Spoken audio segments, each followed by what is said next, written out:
Very good evening student. बेटा class start करेंगे आज। अमर बलिदानी सरदार उधम सिंह, सब बच्चे जानते ही होंगे, इतने बड़े शहीद हमारे देश के, जिन्होंने देश के लिए इतना सब कुछ किया। देखो ये वही सरदार उधम सिंह हैं जिन्होंने जलियांवाला बाग की मिट्टी को उठाकर, हाथ में मिट्टी को उठाकर कसम खाई थी कि मैं अपने इस दिन का जो जनरल डायर ने वहां पर गोलियां चलवाई हैं उनका मैं बदला लेकर रहूंगा, और बदला लिया भी। देखो बेटा ये होता है असली बदला, ठीक है ना। इसको बोलते हैं कि हमारे शहीद ने ऐसे बदला लिया, और लिया भी बदला। कहां जाकर? लंदन जाकर। लंदन में आज के ही दिन 31 जुलाई के दिन, लंदन में 31 जुलाई 1940 को, 31 जुलाई 1940 को तो उनको फांसी दी गई थी, लेकिन उन्होंने जनरल डायर को मारा कब था? जनरल डायर को मारा था 13 मार्च 1940 को। 4 जून को उनको दोषी ठहराया गया था, जबकि 31 जुलाई को उनको फांसी दे दी गई थी, ठीक है ना। तो ये सारे पॉइंट्स हैं आज की क्लास में हमको पढ़ेंगे। देखिए आप कैसे। देखिए सरदार उधम सिंह का जन्म 26 दिसंबर 1899 को पंजाब में हुआ था। इनकी मां का नाम क्या था? इनकी मां का नाम था नारायण देवी। मैं लिख देता हूं, इसमें नहीं है। इनकी मां का नाम था नारायण देवी, नारायण देवी। इनके पिता का नाम था टहल सिंह, पिता का नाम था टहल सिंह, मां का नाम नारायण देवी, ठीक है।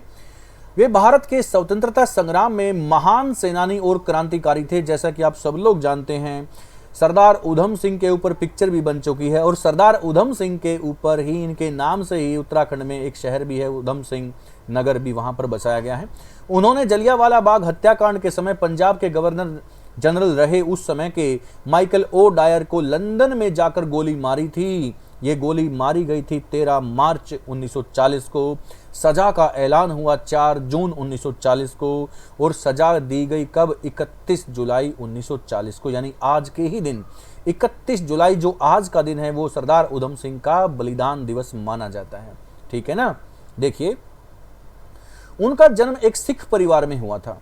सन 1901 में उनकी माता जी का देहांत हो गया। सन 1907 में उनके पिता का भी निधन हो गया। उनके बड़े भाई थे मुक्ता सिंह। वो अपने बड़े भाई के साथ एक अमृतसर के एक अनाथालय में जाकर रहने लगे, ठीक है ना। बड़े भाई के साथ, मुक्ता सिंह के साथ वो कहाँ रहने लगे? अमृतसर में एक अनाथालय था, वहीं जाकर वो रहने लगे थे। अब दिन गुजरते रहे। एक इतिहासकार हैं जिनका नाम है मालती मलिक। उनके अकॉर्डिंग सरदार उधम सिंह देश में सर्वधर्म समभाव के प्रतीक भी रहे, इसलिए उन्होंने अपना नाम बदलकर राम मोहम्मद सिंह आजाद रख लिया था। देखिए क्वेश्चन को, देखिए ध्यान से सुनिए। राम मोहम्मद सिंह आजाद रख लिया गया था उनका नाम, ठीक है ना। इससे आप देख सकते हो कि इसमें 3 धर्म जुड़े हैं इस नाम के साथ में। हिंदू धर्म भी इसमें, मुस्लिम धर्म भी और सिख धर्म भी है। तीनों धर्मों के प्रतीक के चिन्ह के रूप में उन्होंने अपना नाम रखा था, ठीक है। 1917 में उनके जो बड़े भाई हैं मुक्ता सिंह, उनकी भी डेथ हो जाती है, जिससे वे पूरी तरह से अनाथ हो जाते हैं, टूट जाते हैं। इसलिए 1919 में उन्होंने अपना जो अनाथालय था वो छोड़ दिया, और वे एक बड़े क्रांतिकारी संगठन से जुड़े। देखो ये 1919 की ही बात है। 1919 में एक घटना घटी थी, कौन सी? सबको मालूम होगा, और दिन था 13 अप्रैल 1919। 13 अप्रैल 1919 है ना। 13 अप्रैल 1919 में जलियांवाला बाग हत्याकांड, 13 अप्रैल 1919 जलियांवाला बाग हत्याकांड, जलियांवाला बाग हत्याकांड ये हो गया था।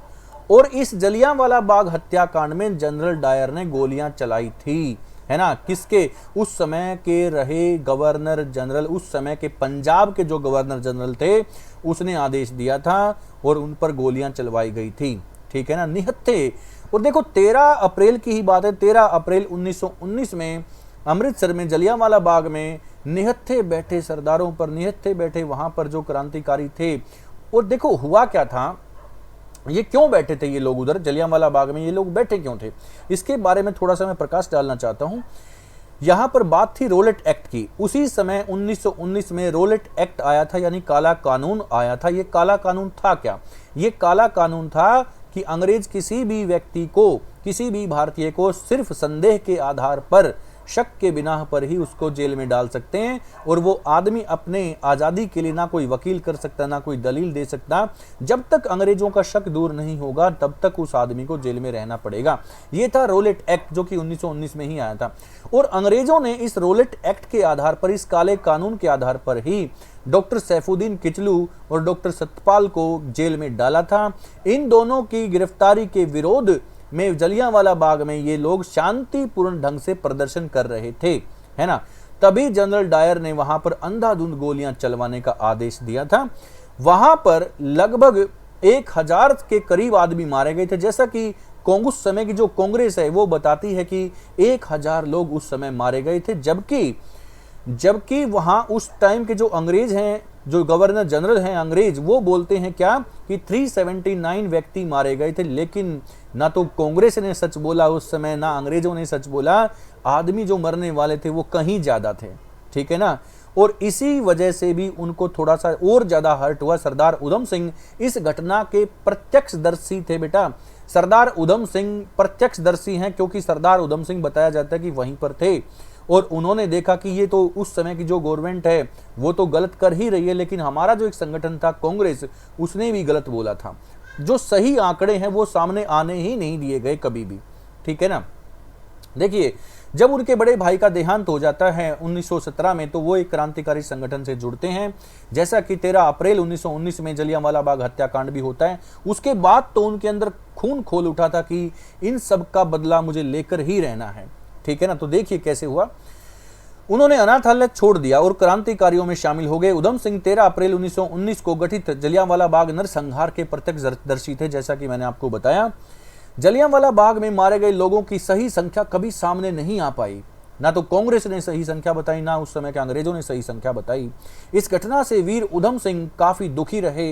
उन्होंने जलियांवाला बाग की मिट्टी अपने हाथ में ली और सबको सबक सिखाने की एक प्रतिज्ञा उठाई। और जैसा कि सब लोग जानते हैं, 1940 में लंदन में जाकर सरदार उधम सिंह ने जनरल ओ डायर को गोली मार दी थी, ठीक है ना। ये होता है बदला। आजकल के जो बच्चे जो बोलते हैं हमने बदला लिया, ये किया, वो किया, ये कुछ भी नहीं है, ठीक है। ये सिर्फ अपना भविष्य खराब करते हैं, ठीक है। आप देखिए आगे। सन 1934 में उधम सिंह लंदन पहुंचे थे। लंदन कब गए वो? 1934 में वो लंदन गए।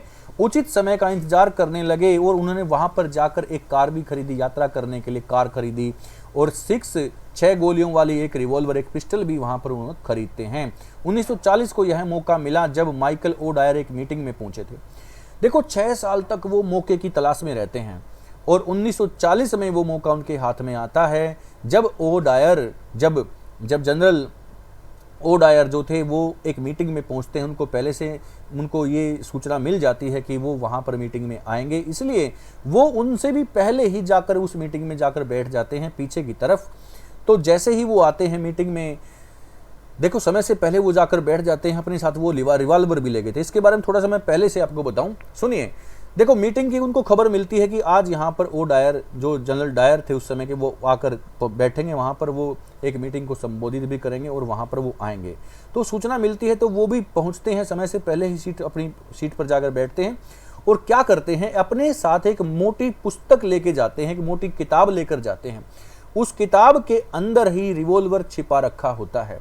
आप सोचोगे किताब के अंदर रिवॉल्वर कैसे छिप सकता है, वो तो दिखेगा नहीं। वो बहुत मोटी किताब होती है और उस किताब के बीच के जो पेज हैं वो रिवॉल्वर के आकार में ही, रिवॉल्वर की शेप में ही, जितना भी रिवॉल्वर मोटा होता है उतने ही पेज वहां से काट लिए गए होते हैं ताकि उस पुस्तक में, उस बुक में रिवॉल्वर फिट हो सके, ठीक है। तब उसके बाद वो उनको साथ में लेके जाते हैं, किसी को शक भी नहीं होता कि इसके अंदर ऐसा हो सकता है। वहां पर जाकर वो इंतजार करते हैं जनरल ओ डायर का, और जैसे ही वो वहां पर आकर अपनी सीट पर बैठने वाले थे, सरदार उधम सिंह उन पर ताबड़तोड़ गोलियां चलाते हैं। उनको 2 गोलियां लगती हैं, तत्काल ही उनकी मृत्यु हो जाती है और वो भागते भी नहीं हैं, अपनी गिरफ्तारी वहीं पर देते हैं और बताते हैं कि अंग्रेजों ने कैसे कैसे किया। सबको ये, पूरे विश्व को ये पता चलता है वो कितने बहादुर थे, वो भागे भी नहीं थे वहां पर, ठीक है ना। तो देखिए इसमें और जैसे ही जनरल माइकल ओ डायर आकर अपनी सीट पर बैठने लगे, तभी पीछे बैठे उधम सिंह ने उन पर गोलियां दाग दी। 2 गोलियां उनको लगी, उनकी तत्काल ही मौत हो जाती है। यह दिन कौन सा था? यह दिन था 13 मार्च 1940 का। 13 मार्च 1940 का यह दिन था। सरदार उधम सिंह ने भागने की कोशिश तक नहीं की, क्योंकि वो दिखाना चाहते थे। सरदार उधम सिंह ने उनको वहां पर वो भागने की कोशिश नहीं करते हैं, वो अपनी गिरफ्तारी देते हैं। वहां 4 जून का दिन होता है, 4 जून 1940 को उनको दोषी करार दिया जाता है और आज के दिन 31 जुलाई 1940 के दिन उनको फांसी दे दी जाती है, उनको मृत्यु दंड दिया जाता है। इतने बड़े शहीद बलिदानी पुरुष को सब लोग याद करते हैं आज के दिन, लेकिन कुछ लोग ऐसे हैं जो हमारे अमर शहीदों पर कीचड़ उछालते हैं, जिनको याद तक नहीं किया जाता। जबकि आप सब लोग जानते हैं गांधी और नेहरू को कितना याद किया जाता है, जिन्होंने सच में बलिदान दिया, जिनके पूरे परिवार तक नष्ट हो गए इन चीज़ों के लिए, अपने देश के लिए, अपने देश की मिट्टी के लिए पूरे के पूरे परिवार बर्बाद हो गए। उन लोगों को आज हम कितना याद करते हैं। आप जरा अपने दिल पर हाथ रख कर ये बात सोचना, क्या आप लोगों को मालूम था कि आज 31 जुलाई के दिन ही सरदार उधम सिंह का बलिदान दिवस आता है? नहीं मालूम होगा बिल्कुल भी, ठीक है ना। तो बच्चे थोड़ा सोचिए इसके बारे में कि हम किस दिशा में जा रहे हैं, ठीक है। थोड़ा सा सोचने की आवश्यकता है, हम किसको याद करते हैं और किसको याद नहीं करते हैं, असली शहीद कौन है, ये थोड़ा सोचने का विषय है, ठीक है। चलो बेटा, आज के लिए इतना ही। बहुत ही जल्द करंट अफेयर की क्लास में लेके आ रहा हूं अभी, ठीक है। Thank you very much.